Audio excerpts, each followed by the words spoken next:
During a routine checkup with our doctor, we discovered that my wife has slightly increased level of sugar. The doctor, apart from recommending some medicines, also advised her to take enough exercise like brisk walk for 3 to 4 kilometers every day and so on. My wife agreed and complained to the doctor that because of the household chores, she never got free time for any kind of exercise. Now, we have grandkids at home. My wife usually gets up at 5 o'clock in the morning. Though we have the house staff to take care of everything, she gets into actively contributing and seems to be busy all the time. Yet, her never ending complaint was that she never gets free time for any exercise. Then I bought her a wireless smart fitness band. The band started giving her the information about how many steps she takes from morning till night and how much is her heart rate, blood pressure, and how much is her SpO2 level. She was astonished to find out that on an average every day, her walking inside the house was averaging 5 to 6 kilometers. The sudden realization that she is doing ample exercise brought in a positive change almost magically in her mindset, and that also incidentally brought her sugar in control. What was the difference before and after? It was a change in her perspective brought out by the fitness band.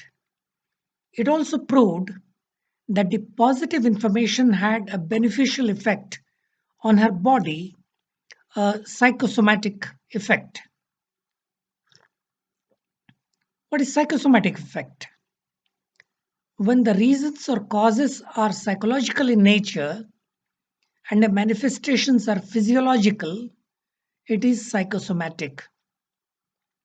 Our mindset or the frame of reference with which we view things has positive or negative effect on our body.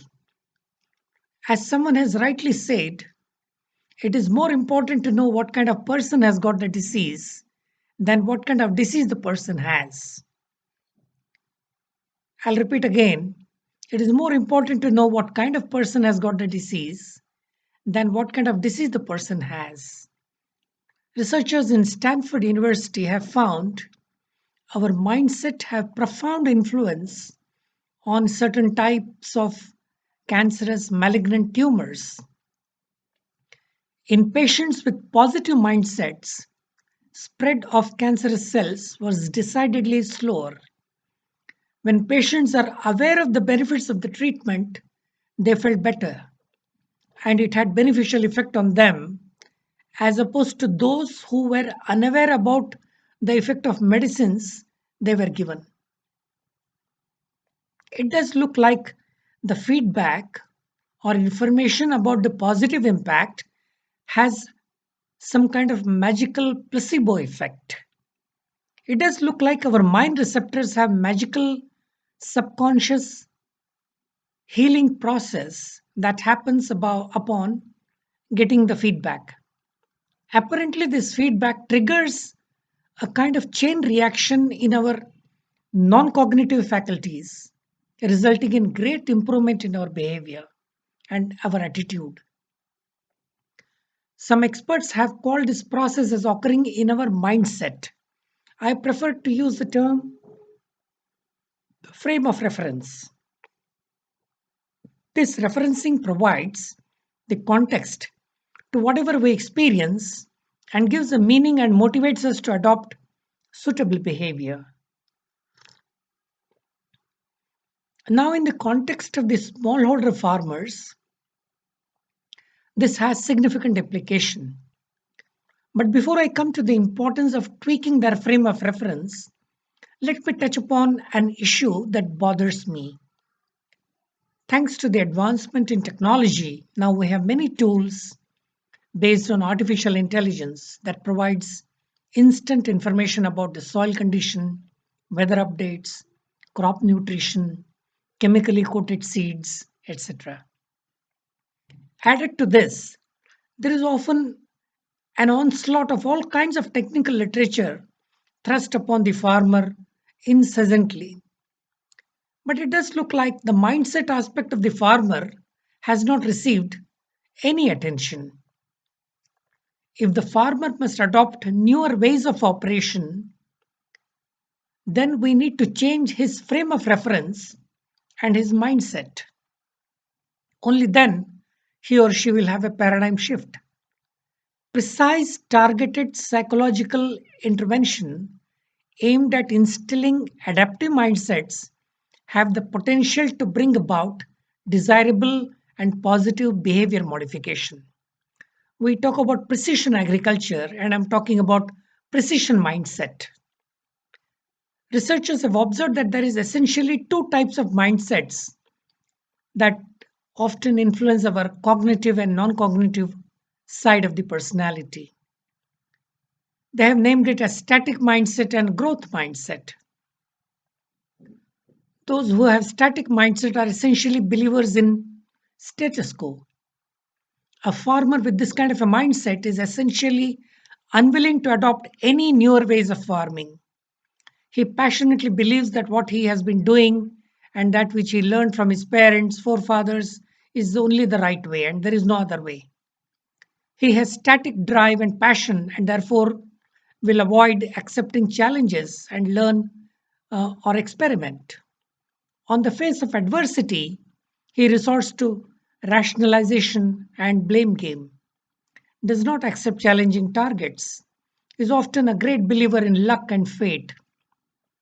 If anything goes wrong, blame the fate. If anything goes right, it's all because of the good luck and fortune. This kind of personality makeup makes him highly opinionated and suspicious of others' motives. He avoids getting any kind of feedback and gets threatened by others' success.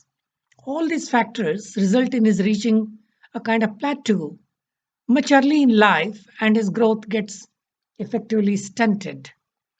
On the other hand, farmers with the growth mindset have the temperament of an entrepreneur.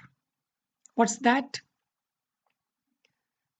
Entrepreneurial mindset implies willing to take risk, looking at events and things positively, a constant desire to seek and assimilate more knowledge, develop resilience and grit, have networking ability, willing to express opinion clearly and unambiguously, and also, and more importantly, to listen to counter viewpoints and change his views if the counter views are logical. These type of farmers are the role models for all to emulate. Now the $1 million question as to is it possible to change the mindset from static to dynamic, from status quo to progressive, from a regular farmer to an entrepreneurial one? The answer is yes, yes, and yes. The first step of the change begins with self awareness. How do you bring about this awareness? It can be done via providing non threatening feedback. In my work with the African smallholder farmers, I have observed that when I provide the non threatening feedback, that too in a group setting, the effect is electric. There is an instant admission of inadequacy and an express commitment to change. Of course, I make sure that the feedback is provided in a very light way so as not to disturb their self image. In addition, I intersperse my observations with subtle nudges that help them to reflect upon their shortcomings. In the next stage, I work with their business plan. In preparing the plan, I stimulate them to ask three questions: where am I now? Where I want to go?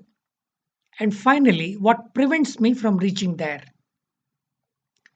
The business plan is reduced to one page and has simple measurable matrices. It is important to ensure that the targets are not easy to achieve but has a stretch. And lastly, and this is an important part, I involve the family members in this process.